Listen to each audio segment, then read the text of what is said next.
Hi friends, అందరికీ నమస్కారం. అంజలి కథలకి స్వాగతం. ఈరోజు చందమామ కథ పేరు గంటల భూతం. గిరిపురం అనే గ్రామంలో చెన్నకేశవయ్య అనే గాజుల వ్యాపారి ఉండేవాడు. అతడికి ఒక గాజుల బండి ఉండేది. ఆ బండికి గాజులన్నీ అలంకరించి దాన్ని తోసుకొని వెళుతూ గాజులమ్మ గాజులు అని కేకపెట్టి బండికి కట్టి ఉన్న గంటను మోగించేవాడు. ఆ గంట మూత వినటానికి ఎంతో ఇంపుగా ఉండేది. ఒక రోజున చెన్నకేశవయ్య బేరం బాగా ఉండటంతో చాలా దూరం తిరిగి చీకటి పడేవేళకు ఇంటి ముఖం పట్టాడు. వచ్చే దారి పక్కన ఒక పెద్ద చింత చెట్టు ఉన్నది. ఆ చెట్టు మీదకి ఆ రోజే ఒక భూతం వచ్చి చేరింది. అది ఒట్టి అల్లరి భూతం. ఎవరిని అల్లరి పెట్టి ఏడిపించాలా అని అది ఆలోచిస్తూ ఉండగా గంట మోగిస్తూ గాజుల బండితో చెన్నకేశవయ్య కనిపించాడు. భూతము ఆనాటి వరకు గంటను చూసి ఉండలేదు. గంట ఆకారము, దానిలో నుంచి వస్తున్న ధ్వని దానికి చాలా బాగుందనిపించింది. అది గాలిలో తేలుతూ పోయి గంట లాక్కొని మాయమైపోయింది. భూతాన్ని చూసిన చెన్నకేశవయ్య భయకంపితుడై పరుగును పోయి రచ్చబండి దగ్గర చేరి కబుర్లు చెప్పుకుంటున్న వారికి భూతము తన గంటను లాక్కుపోయినట్లు చెప్పాడు. అయితే అది విన్నవాళ్ళెవరూ చెన్నకేశవయ్య మాటలు నమ్మలేదు. ఎవరో కొంటెకుర్రవాడు ఆ పని చేసి ఉంటాడని, అసలు భూతం అనేదాన్ని తామింతవరకు చూడలేదని నవ్వేశారు. ఆ మర్నాటి నుంచి వరుసగా పీచు మిఠాయి అమ్మే చలమయ్య బండి గంట, పిల్లలకు పాఠాలు చెప్పే పరంధామయ్య వసారులోని గంట, ఇలా చాలా ఇళ్లలోని గంటలు మాయమైపోయాయి. ఊళ్ళో వాళ్ళు చెన్నకేశవయ్య చెప్పింది నిజమేనేమో అన్న అనుమానంలో ఉండగా కొద్ది రోజుల్లోనే అది కాస్త నిజమని తేలిపోయింది. అదెలా జరిగిందంటే, భూతము తాను దొంగిలించిన గంటలన్నీ మెడలో వేసుకుని రాత్రిపూట ఊరి మధ్య గాలిలో తేలుతూ ఉత్సాహంగా పల్టీలు కొట్టసాగింది. అప్పుడు వచ్చే గంట మూత ఎంత విన్నా దానికి తనివి తీరటం లేదు. ఇందువల్ల ఊరు జనానికి నిద్ర కరువైంది. భూతం మాత్రం రాత్రిళ్ళు గంట మూతలతో హాయిగా వినోదిస్తూ పగలు చింత చెట్టు మీద సుఖంగా నిద్రపోతున్నది. జనానికి గంటల భూతం పీడ వదిలించుకోవటం ఎలానో అర్థం కాలేదు. భూత వైద్యుడు మరిడయ్య గంటల భూతాన్ని పరగణ సరిహద్దుల అవతలికి పారిపోయేలా చేస్తానని అందరి ముందు ప్రగల్భాలు పలికాడు. వాడు ఒకనాటి సాయంత్రము చీకటి పడుతున్న సమయంలో నిమ్మకాయలు వేపమండలు తీసుకుని పోయి నిమ్మకాయలు కోసి గాలిలో ఎగరేస్తూ వేపమండలు జులిపిస్తూ మంత్రాలు చదివాడు. వాడి మంత్రాలకి భూతమైతే వచ్చింది గాని అది వాడి మెడలోని చిన్న వెండి గంటను లాక్కుని పోయింది. ఇది చూసి మరిడయ్య లబోదిబోమన్నాడు. ఇలాంటి చిలిపి భూతాన్ని తానే కాదు, తన గురువు గౌడన్న కూడా చూడలేదన్నాడు. తన మంత్రాలు హాని చేసే పొగరుబోతు భూతాల మీద పనిచేస్తాయి గాని ఇలాంటి చిల్లరమల్లర చిలిపి భూతాల మీద పనిచేయవని చెప్పి ఇంటి దారి పట్టాడు. ఇలాంటి సమయంలో పట్టణంలో చదువుకుంటున్న వసంతుడు అనే యువకుడు ఆ ఊరిలోని చుట్టాల ఇంటికి వచ్చాడు. అతడికి గంటల భూతము ఊరి జనానికి నిద్ర లేకుండా చేయటం గురించి తెలిసింది. వసంతుడు ధైర్యవంతుడేగాక చాలా తెలివిగలవాడు. తన తెలివితేటలతో ఏదో ఒక యుక్తి పన్ని గంటల భూతాన్ని ఊరి నుంచి తరిమేయాలనుకున్నాడు. ఒకనాటి రాత్రి వసంతుడు ఒక పెద్ద గంట పట్టుకుని వీధులలో తిరగసాగాడు. అతడు ఊహించినట్టే నడిరేయి కావస్తున్నప్పుడు గంటల భూతం మెల్లగా గాలిలో తేలుతూ అతడి ముందుకు వచ్చి దిగింది. వసంతుడు దాన్ని చూసి ఏమాత్రమూ భయపడకుండా నిలబడ్డాడు. అప్పుడు భూతము తన పెద్ద కళ్ళని చక్రాలా తిప్పుతూ నోరు తెరిచి బయటికి మంటలు ఊదసాగింది. వసంతుడు చిన్నగా నవ్వి, మంటల్ని మరికొంతసేపు అలాగే తెప్పించు, ఇది చలికాలం కదా, కానీ ఖర్చు లేకుండా చలి కాసుకోవచ్చు అన్నాడు. ఆ మాటలకి గంటల భూతము విస్తుపోయి నోటి నుంచి మంటలు తెప్పించడం ఆపి, మిగతా ఊరి వాళ్ళలాగా నన్ను చూస్తూనే గంట అక్కడ పారేసి పారిపోతావనుకున్నాను. సరే, నీ ధైర్యానికి మెచ్చాను. నీ చేతిలోని గంట చాలా బాగున్నది, అదిచ్చి ఇంటికెళ్ళిపో అన్నది. అందుకు వసంతుడు, అలా ఇచ్చినందువల్ల ఏం ప్రయోజనం ఉండదు, గంటను మోగించడం నీ వల్ల కాదు అన్నాడు. గంట మోగించడం నా వల్ల కాదా? నా మెడలో ఎన్ని గంటలున్నాయో చూడు, వీటన్నిటినీ నీ చెవులు దిబ్బెళ్ళెత్తేలా మోగించగలను అంటూ భూతం గంటలను మోగించింది. అది చూసి వసంతుడు, ఈ గంట నీకిస్తాను, అయితే అందుకొక పందెం ఉన్నది. ఈ గంటను నువ్వు మోగించలేకపోతే ఆ మరుక్షణమే నువ్వు ఈ ఊరు వదిలిపెట్టిపోవాలి. ఇందుకు నీకు ఇష్టమేనా అని అడిగాడు. ఇష్టమే, ఇది ఒక పెద్ద పందెమేనా అంటూ భూతం చేయి చాచింది. వసంతుడు దానికి గంటనిచ్చాడు. భూతం దాన్ని మోగించాలని అటూ ఇటూ ఊపి చూసింది, కానీ గంట మోగలేదు. అప్పుడు భూతము గంట లోపలికి చూసి, మోసం, దీనికి కాడలేదు, ఎలా మోగుతుంది?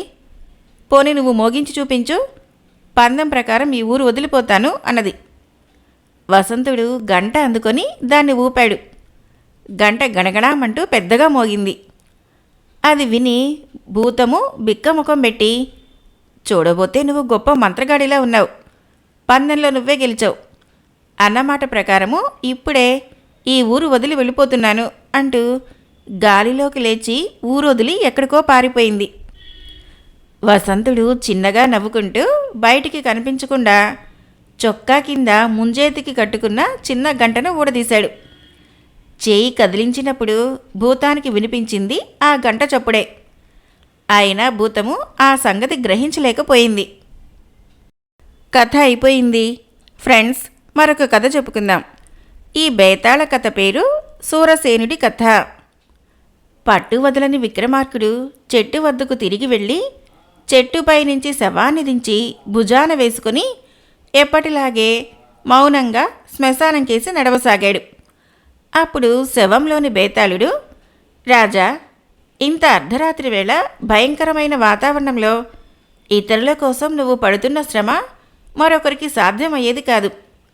అయితే తమ అవసరం తీరిన తర్వాత నిన్నీ పనికి పురిగొల్పిన వాళ్ళు తగినంతగా నిన్ను గౌరవిస్తారా అన్న అనుమానం కలుగుతున్నది. ఒక దేశానికి అధిపతి మంచి పండితుడు అయి ఉండి కూడా సూరసేనుడు అనే రాజు తనకు సహాయం చేసిన వ్యక్తి పట్ల అక్రమంగా ప్రవర్తించిన వైనము ఈ సందర్భంలో నువ్వు తెలుసుకోవటము ఎంతైనా అవసరం. నీకు శ్రమ తెలియకుండా ఉండేందుకు అతడి కథ చెబుతాను విను అంటూ ఇలా చెప్పసాగాడు. పూర్వము గాంధార దేశాన్ని సూరసేనుడు అనే రాజు పరిపాలిస్తూ ఉండేవాడు. ఆయన మంచి పరిపాలనా దక్షుడే కాక గొప్ప పండితుడు, కళాపోషకుడు కూడా. ఆయనకు చిత్రలేఖనమన్నా నాట్యమన్నా విపరీతమైన అభిమానం. ఆయన ఆస్థానంలో కవులతో పాటు చిత్రకారులు, నర్తకులు కూడా ఉండేవారు. కానీ సూరసేనుడికి వారి కళా నైపుణ్యం పరిపూర్ణమైన తృప్తినిచ్చేది కాదు. ఒకసారి సూరసేనుడు నిండు సభలో ఉండగా కొందరు భటులు జీర్ణ వస్త్రాలతో, తైల సంస్కారం లేని జుట్టుతో దీనంగా ఉన్న ఒక యువతిని తీసుకుని వచ్చి రాజు ఎదుట నిలబెట్టి, మహారాజా, ఈమె స్వర్ణముఖి నదిలో కొట్టుకు వస్తూ మాకు కనిపించింది. వెంటనే రక్షించి బంధువుల వద్దకు చేరుద్దామని వివరాలు అడిగాం. ఎంతగా ప్రశ్నించినా కంటికి మంటికి ఏకధారగా విలపిస్తుందే గాని పెదవి విప్పటం లేదు అని చెప్పారు. రాజు ఆమెని తేరిపార చూసి ఆశ్చర్యపడ్డాడు. ఎందుకంటే అంతటి దీనస్థితిలో కూడా ఆమె సౌందర్యము బురదలోని పద్మంలా ప్రకాశిస్తున్నది. సూరసేనుడు ఆమె కేసి జాలిగా చూస్తూ, ఎవరమ్మా నువ్వు, నదిలో ఎలా పడ్డావు అని ప్రశ్నించాడు. ఆ ప్రశ్న వింటూనే ఆ యువతి చేతుల్లో ముఖం దాచుకుంటూ బోరుమన్నది. సూరసేనుడు ఒక్క క్షణం ఆలోచించి, సరే, ప్రస్తుతానికి ఈమెను మహారాణి అంతఃపురానికి తీసుకుని వెళ్ళి అప్పచెప్పండి అన్నాడు. ఆ సాయంత్రము సూరసేనుడు మహారాణి లీలావతిని చూడబోయి, ఏం దేవి, ఉదయం నేను పంపించిన స్త్రీ ఏమైనా కోలుకున్నదా? వివరాలు ఏమైనా తెలిసాయా అని అడిగాడు. లేదు ప్రభు, నేను ఎంతగానో ప్రయత్నించిన మీదట ఆమె తన పేరు మల్లిక అని, తానొక దురదృష్టవంతురాలనని మాత్రం చెప్పింది. తనను గురించిన వివరాలేవి ప్రస్తుతం అడగవద్దని ప్రార్థించింది. అయితే ఇంతకు ముందొక విషయం మాత్రం తెలిసింది. ఆమె సామాన్యురాలు కాదు, బహుముఖ ప్రజ్ఞాశీలి, సాటిలేని కళాకారిణి అంటూ రాణి చెలికత్తకు సైగ చేసింది. చెలికత్తె వెంటనే ఒక చిత్రాన్ని తీసుకుని వచ్చి రాజుకు అందించింది. సూరసేనుడు ఆ చిత్రాన్ని చూస్తూనే దిగ్భ్రాంతి చెందాడు. ఆ చిత్రం మల్లికదే. ఉదయం సభలో ఎంతటి దీనస్థితిలో కనిపించిందో అంత దీనంగానూ చిత్రించబడింది. సూరసేనుడు ఆశ్చర్యంగా, చిత్రలేఖనం అపూర్వం, ఎవరు చిత్రించారు అని ప్రశ్నించాడు. లీలావతి చిరునవ్వుతో, ఆ చిత్రంలో ఉన్న యువతే ఆ చిత్రాన్ని లిఖించిన చిత్రకారిణి అని జవాబిచ్చింది. ఏమిటి, మల్లికే దీన్ని స్వయంగా చిత్రించిందా అన్నాడు. అవును, మల్లిక తనకు చిత్రలేఖనంతో పాటు నాట్యం కూడా తెలుసునన్నది. మీరు పరీక్షించి సంతృప్తి చెందితే మన కొలువులో ఉండిపోతానని చెప్పింది. మీరు వచ్చిన తర్వాత నాట్యాన్ని ప్రదర్శిస్తానన్నది అని చెప్పింది లీలావతి. అయితే ఆమె నాట్యంలో ఏపాటి సమర్థురాలో చూడాలని ఉన్నది అన్నాడు సూరసేనుడు. కొద్దిసేపటి తర్వాత లీలావతి చెలికత్తె నర్తకి వేషంలో ఉన్న మల్లికను అక్కడికి తీసుకువచ్చింది. సాలంకృత అయి ఉన్న ఆమెను చూసి సూరసేనుడు ముగ్ధుడైపోయాడు. లీలావతి భర్తను నృత్యం ప్రారంభించమంటారా ప్రభు అని అడిగింది. సూరసేనుడు ప్రారంభించమన్నట్టు తల ఊపాడు. వెంటనే మల్లిక రాజదంపతులకు వినయంగా వంగి నమస్కరించి నాట్యం ప్రారంభించింది. నాట్యం పూర్తిగానే సూరసేనుడు చప్పట్లు కొడుతూ, సభాష్ మల్లిక, నువ్వు మల్లికవు కాదు, మయూర కన్యవు. నా కళాతృష్ణను గమనించి నటరాజు నాకు ప్రసాదించిన కళాభినేత్రివి. నీ రాకతో నా కొలువులో ఒక పెద్ద లోటు తీరింది అన్నాడు. మల్లిక ఆనందంగా రాజదంపతులకు తన కృతజ్ఞతలు చెప్పి వెళ్ళిపోయింది. సూరసేనుడు అక్కడి నుంచి తిన్నగా రహస్యాలోచన మందిరానికి వెళ్ళి మంత్రి కేశవభట్టుకు కబురు పంపాడు. అతడు రాగానే సూరసేనుడు మల్లికను గురించి వివరంగా చెప్పి ఆమెను ఆస్థాన నర్తకిగా నియమించినట్లు తెలిపాడు. అంతా విన్న కేశవభట్టు ఆందోళనగా, ఎంత పని చేశారు ప్రభు? సౌందర్యవతి నేర్పరి అయిన స్త్రీని ప్రజా ప్రాముఖ్యం గల అటువంటి పదవిలో పూర్తి వివరాలు తెలుసుకోకుండా నియమించడం మంచిది కాదు. ఇప్పుడైనా మించిపోయింది లేదు. ఆమెకు కేవలం ఆశ్రయం మాత్రం కల్పించి కొలువులో స్థానం ఇవ్వటానికి వీలు లేదని చెప్పండి అన్నాడు. అలాగాదు, ఆమెకు కొలువులో స్థానం ఇవ్వటానికే నిశ్చయించాను అన్నాడు సూరసేనుడు. కేశవభట్టు ఆశ్చర్యంగా చూశాడు. అది గమనించిన సూరసేనుడు, నేను మొదట వాగ్దానం ఇవ్వటమే పొరపాటైందని నేను అంగీకరిస్తున్నాను. కానీ పునరాలోచన చేస్తే వాగ్దానాన్ని నిలబెట్టుకోవటమే మంచిదనిపిస్తుంది. మనం అనుమానిస్తున్నట్లు ఆమె ఏ దేశపు గూఢాచారినో కావచ్చు, కాకపోవచ్చు. ఏమైనా మన జాగ్రత్తలో మనం ఉందాం అన్నాడు. కేశవభట్టుకు రాజు వాదన అంతగా నచ్చలేదు. అందువల్ల ఆయన మౌనంగా తన అంగీకారాన్ని తెలియచేశాడు. మల్లిక గాంధార దేశపు ఆస్థాన నర్తకిగా నియమించబడింది. ఆమె చిత్రించిన చిత్రాలు రాజభవనాన్ని అలంకరించాయి. సామాన్య పౌరుడి దగ్గర నుంచి ముఖ్య రాజోద్యోగి వరకు మల్లిక సౌందర్యానికి, నృత్యానికి జేజేలు పలకసాగారు. క్రమంగా మల్లిక ఆశ్రిత జనం ఎక్కువైపోయింది. అందరికంటే ఎక్కువగా మల్లిక నాట్యాన్ని, చిత్రకళా నైపుణ్యాన్ని అభిమానిస్తున్న సూరసేనుడు రాజుగా తన కర్తవ్యాన్ని మర్చిపోలేదు. మల్లికను ఒక కంట కనిపెట్టి ఉండేటందుకు చారులను నియమించాడు. అయితే చేతులు కాలాక ఆకులు పట్టుకున్న చందమైంది సూరసేనుడి పరిస్థితి. మల్లిక గాంధార దేశానికి పొరుగున ఉన్న కళింగ దేశ గూఢాచారి అని రుజువై సూరసేనుడు ఆమెను ఆస్థానం నుంచి తొలగించే నాటికి హఠాత్తుగా కళింగ సైన్యాలు గాంధార దేశం మీదికి విరుచుకుపడ్డాయి. యుద్ధానికి సిద్ధంగా లేని గాంధార దేశము కళింగరాజు వికర్ణుడి వశమైంది.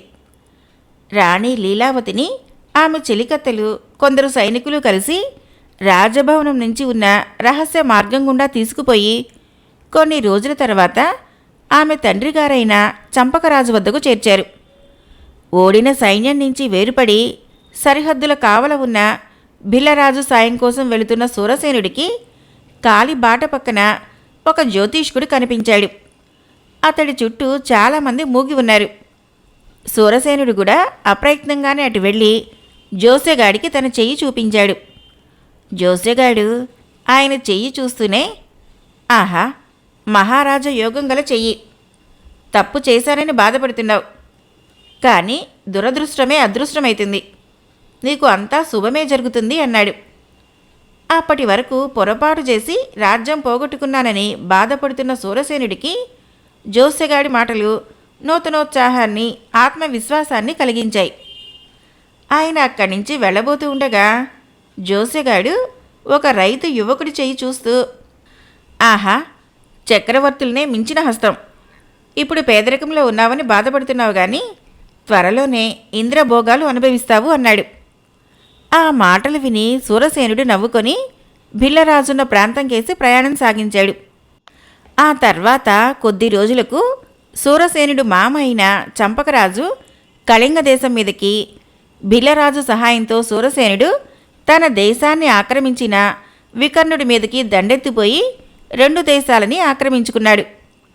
తిరిగి రాజైన వెంటనే సూరసేనుడు మల్లికను పిలిపించి, మల్లిక, కళింగ రాజ్యం కూడా మా స్వాధీనమైన విషయం తెలిసిందా అంటూ కటువుగా ప్రశ్నించాడు. మల్లిక తెలిసిందన్నట్టుగా తల ఊపింది. అయితే ఇంకొక విషయం కూడా తెలుసుకో. నువ్వు సూరసేనుడి ఆస్థాన నర్తకివి.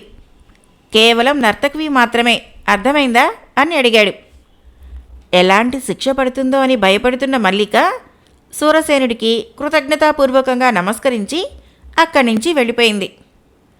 తర్వాత సూరసేనుడు తాను జోస్యం చెప్పించుకున్న జోస్యగాడిని పిలిపించి, ఈనాటి నుంచి నువ్వు జోస్యం చెప్పేందుకు వీల్లేదు, నిన్ను మా భటుడిగా నియమిస్తున్నాను అన్నాడు.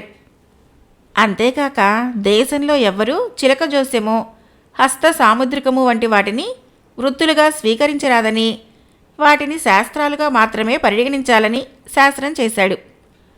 బేతాళుడు ఈ కథ చెప్పి, రాజా, సూరసేనుడి ప్రవర్తన ధర్మవిరుద్ధంగా లేదా? తనను మోసగించిన మల్లికను తిరిగి అందలం ఎక్కించి తనలో నూతనోత్తేజాన్ని కలిగించిన జోస్యగాడిని ఆ వృత్తి నుంచి తప్పించాడు. ఈ సందేహానికి సమాధానం తెలిసి కూడా చెప్పలేకపోయావో నీ తల పగిలిపోతుంది అన్నాడు.